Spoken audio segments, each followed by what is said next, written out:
Well, hello everyone. Happy America Recycles Day. We're really excited for you to be here. Thanks for joining us today on this somewhat gloomy Tuesday afternoon. My name is Ashley Weiland. I'm here with my colleague today, Jasmine Scott, and we're going to be talking about all things recycling in Pinellas County. And we're really excited that you are here.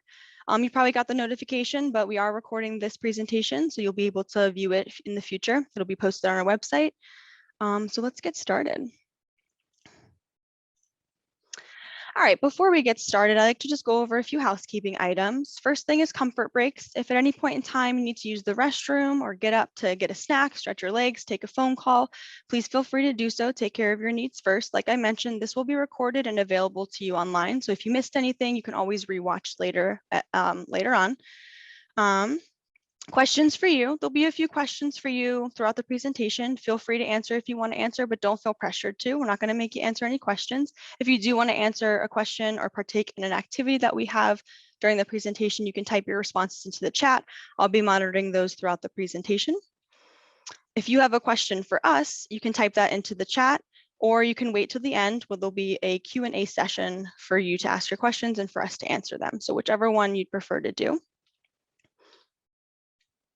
All right, and a little outline of what we're going to be talking about today. Like I mentioned, I'm here with my coworker, Jasmine. My name is Ashley. We work for the Pinellas County Department of Solid Waste in the Recycling and Outreach Program section. So our main job duties are to do presentations like this one, tours, and other outreach events where we talk about recycling, waste reduction, and everything else that has to do with all that stuff. So we're really excited to be here with you today, and we're going to talk about everything there is to know about recycling, how recycling works in Pinellas County, how to be a responsible recycler, and just the basic overview of how it works here in our county. All right, the first thing I like to go over is the Pinellas County Departments of Solid Waste's main role in waste management. Solid waste, our role here at Solid Waste is to manage the solid waste disposal complex, which includes a waste energy facility and a landfill, among other things as well, but these are the two main things that we manage here on our site. The solid waste disposal complex is where the final management of Pinellas County's garbage occurs. Pinellas County Solid Waste does not provide collection for garbage or recycling, and Jasmine will go over a little bit about how that works a little bit later in the presentation, but just for now, Pinellas County Solid Waste does not provide collection services for garbage or recycling. When we talk about Pinellas County Solid Waste, we also must talk about the waste management hierarchy, which is the graphic you can see on your screen. This graphic was developed by the Environmental Protection Agency and lists the most preferred to least preferred methods of getting rid of something.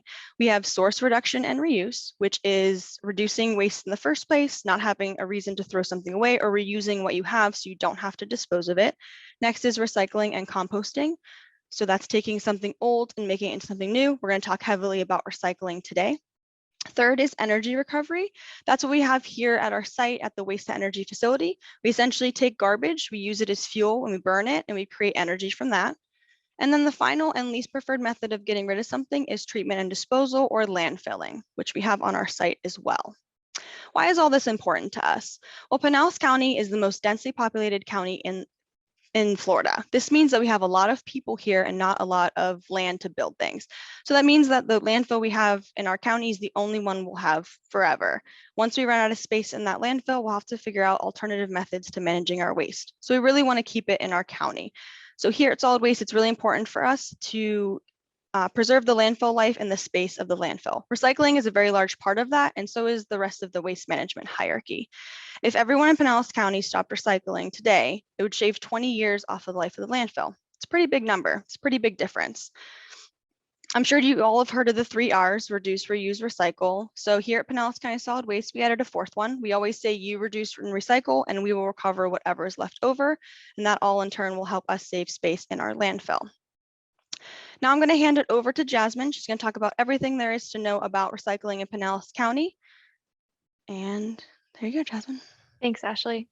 So next slide is okay. We're gonna ask a question first, and so you can participate by putting your answer in the chat. If you recycle at your home, work, or school, what do you put in your bin? So what items do you put in your bin? You can put your answers in the chat, just to gauge how familiar everyone is with recycling rules.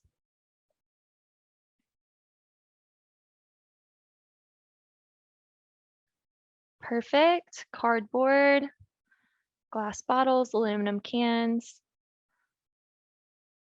There's a few other things that you could, so I'll wait a few more minutes. Perfect. Paper, metals, plastics. All right. Paper and glass containers. Wonderful. All right. Sounds like I've got some good, oh, we've got another one. Paper, cardboard, plastic bottles, tin, and glass. Wonderful. So next slide, please, Ashley. So it sounds like you guys are all pretty much familiar with recycling rules in Pinellas County. That's awesome. Means you're already responsible recyclers by sticking to the basics. No matter where you're recycling in Pinellas County, whether that's at home or your work, no matter the city, if you are placing only the items on the cover of our 2022 recycle guide into your recycling bin, then you are recycling correctly. So that's glass bottles and jars, plastic bottles and jugs, metal food and beverage cans, cartons, and paper and cardboard. So all of these items are universally recyclable in Pinellas County. Next slide. And then the question is what's not recyclable? So really anything that's not on the cover. So if you're ever in doubt, it's best to leave it out of your bin. So that's plastic bags, bagged recycling, clothing, wires and cords. So just because something is made of plastic or made of metal doesn't mean that it's recyclable.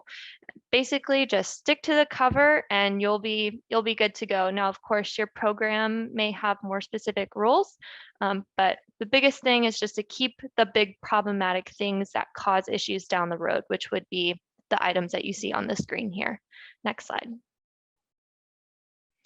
And then that brings up the question, well, how does recycling work? So the first step is collection. That's the step that you're probably most familiar with.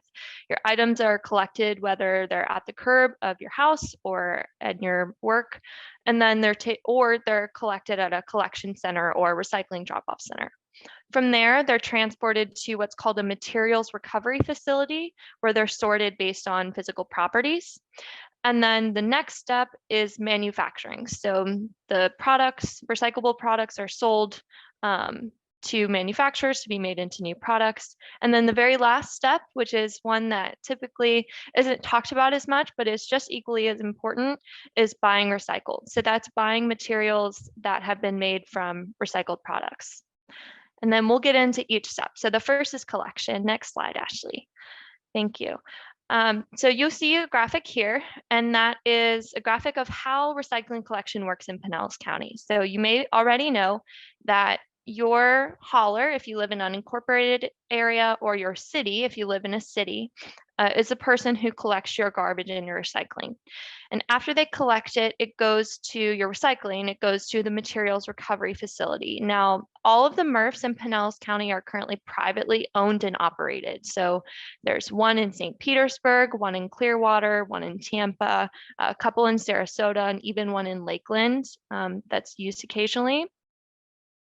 And your garbage is taken to Pinellas County Solid Waste. So Ashley kind of gave an overview of what our role is. We're mainly handling your garbage. So all of your recycling, your recyclables are being taken somewhere else to a private company, private materials recovery facility, or MRF for short.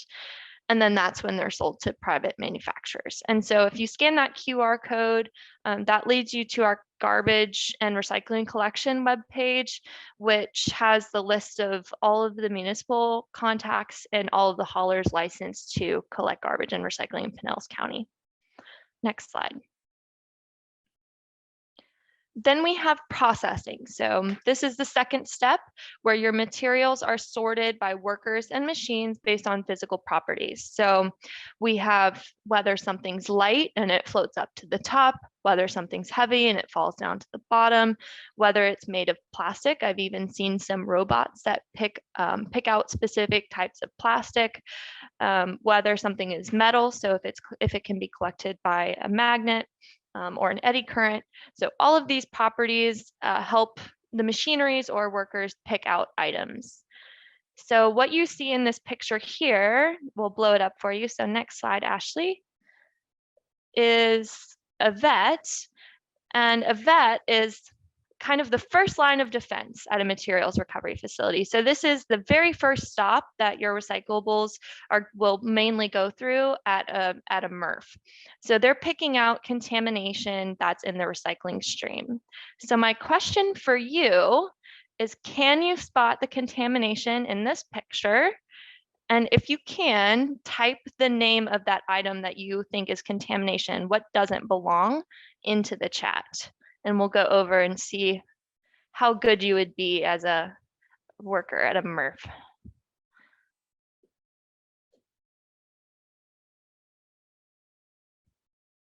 Bottle cap, perfect. Bottle cap, small pieces, bottle caps, wonderful.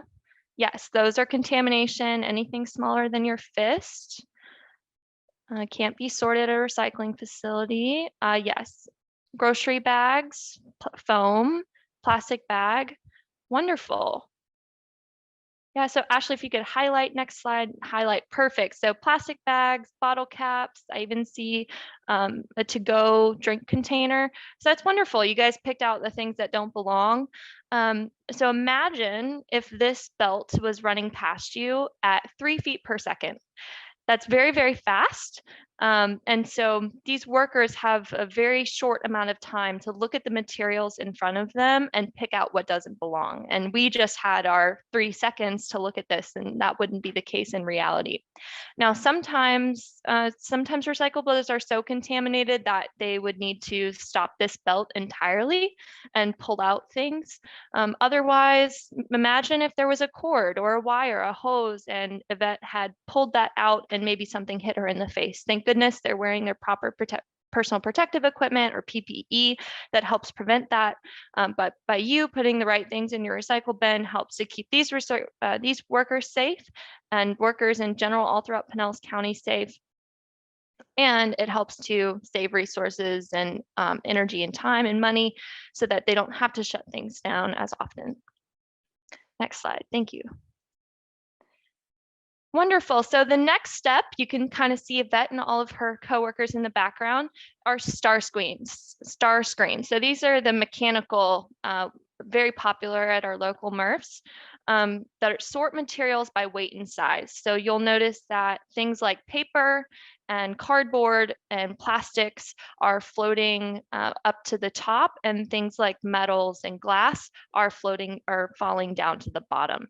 So one thing that I also noticed when I look at this picture is that there's a bunch of things tangled around those star screens, and plastic bags, cords, and wires. So next slide, and you can see how workers have to stop production, shut down these star screens because you can't get rid of that if they're still moving, climb on top of the machinery most often, use a box cutter or some type of sharp object to cut off these tanglers, as we call them, and sort them out and properly get rid of them.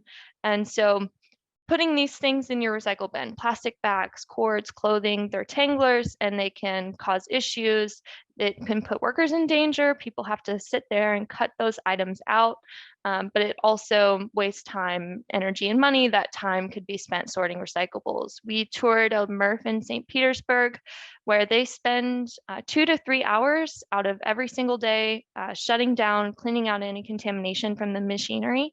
So it takes a lot of time to clean these facilities out. In an ideal world, which would be on the right side, would be tangler-free recycling. So keeping all of these things out of your bin would be the most ideal. Next slide. And then we have recyclables sold to manufacturers. So MRFs are pretty much a factory, and what they're producing are your recyclable materials at the very end. So we have metal food and beverage cans, plastic bottles and jugs, and paper and cardboard, and these are called bales. And then they're sold to manufacturers to be turned into new products. And glass is elsewhere, and then cardboard is often sorted with paper as well. So by producing products out of the materials that you see in front of you, we can help save natural resources. We don't have to mine for as much aluminum. We can help save fossil fuels, trees, all of those sort of things. So we can make new products out of the stuff that we already have on hand. And these are actual bales at local MRF in St. Petersburg. So these could be your recyclables, or they could have been one day. Next slide, please. And so the last step is buying recycled. So I've seen outdoor rugs made from plastic bottles. They're like really durable and kind of, you can wash them off and all those sorts of things. So that's one way they're used. I've also seen like bike racks and things made out of plastic bottles. And then one fun fact about aluminum is that there's no limit to how many times aluminum cans can be recycled. So they're infinitely recyclable, 100%. And then paper can be recycled 5 to 7 times. So that means that if you buy a paper notebook off the shelf, put it, maybe recycle some of the paper, and then that goes to processing and is made into, or that goes to processing in a MRF, made into a new product, and it goes through that process 5 to 7 times. So that's a lot of bang for your buck, I guess you could say, for all of those things. And then see a question in the chat that says, is glass infinitely recyclable? Yes, it also is infinitely recyclable as well as aluminum. And there is a local glass recycler that takes the glass from a MRF and cleans it up and then sells it again. So good question. But overall, the main takeaway from this is that when you buy products that are made from recyclable materials, you're using your dollars to support things that you care about, which would be recycling. So next slide. So just to wrap it up, responsible recyclers, which it sounds like based on the very first question that I had for you, that you guys already are responsible recyclers, help keep recycling workers safe, help save energy and money, and help to preserve natural resources, and by following our recycle guide and keeping it simple. We have a few resources for you. Our 2022 recycle guide, Ashley I think she's already shared some of these links in the chat, but our 2022 recycle guide, our Where Does It Go search tool, is an online search tool where you can go and search anything that comes to your mind, like couch or furniture or appliance. It'll tell you ways that you can reuse, gift, donate, recycle, or properly dispose or regularly dispose of any of those items. So we've got tons of resources on there. And then our recycling FAQ. So on this page, you can access the interactive map of all 40 recycling drop-off locations. So if you're in a situation like me, I don't unfortunately have access to recycling at my condo association, but I go online, I find our recycling GMAP, I find a drop-off center that's closest to the errand that I'm running that day and just drop it off. It's really convenient. And then if you're interested in learning more about what happens to your garbage, you're more than welcome to come out and take a tour with us. You can email us at recycle@pinellas.gov or give us a call. We're limiting our tour groups to a size of 13 at the moment. But you can join us if it's just you and a family member. You can join us on one of our monthly citizen tours, or you can bring out your whole family or your whole work group, whatever, your condo association. We're more than welcome, more than happy to have you. Next slide. And then we turn it over to you for any questions that you have for us, any specific items. You can either unmute yourself and ask a question, or you can type it into the chat. Ashley, someone private messaged me and asked, what about the numbers on plastics? That is an excellent question. So here in Pinellas County, we advise our residents to recycle plastics based on their size and shape rather than the number on the plastic. So we suggest that the materials that are recycled that are plastic, so essentially our plastic bottles and jugs, or something that has a neck or an opening smaller than the rest of it. So we don't follow the numbers on the containers. Those are, because plastic bags can be the same number as a bottle, but as you know, plastic bags aren't supposed to go into your recycle bin. So instead of going by the numbers on the bottoms of the containers, we go by shape and size. So next time you're recycling something plastic, just take a peek at what it looks like, or you can use the recycle guide as well. The front cover has a good graphic of what those kinds of looks like. Water bottles, milk jugs, water bottles, detergent bottles, those types of things are all the types of things that are recyclable in Pinellas. So rather than focusing on the numbers, we like to focus on shape and size. Excellent question. Any other questions? Are there plans to compost in the future like Suncoast? That's an excellent question as well. So we have a solid waste master plan. It came out in February of 2020. It lists 28 strategies of how we're going to get to our goal of zero waste to landfill by 2050. One of the strategies that's outlined in that plan is to look into commercial composting. So obviously that'll take a little bit more time, but that is something that we plan to look into in the future. And I can send you the link to our master plan so you can take a peek at it. It's very readable. It's about 50 pages, but it's very readable, has graphics, studies, pictures, pretty colors. So it's not just 50 pages of text. Oh, thank you, Jasmine. So the link for this master plan's in there, but we do have plans in the future, yes, to look into composting. Great question. Anything else? Well, if you guys think of any questions after the presentation, we do have our email address still up on the screen there, recycle@pinellas.gov. We monitor that every day and we answer tons of different questions. We also have those resources I linked in the chat. The recycling FAQ is a list of probably the most common questions we get about recycling. You can use that as a reference or shoot us an email. We're happy to answer it. I am going to drop a link in the chat to a survey. If you guys have time to take it, we would really appreciate that. Let us know how we did. Let us know if you learned anything. I'm going to send that right now. But we'll be on for a few more minutes. If you do have any more questions, we're happy to answer them. But thank you all for joining us today. And have a good rest of your night. And happy America Recycles Day.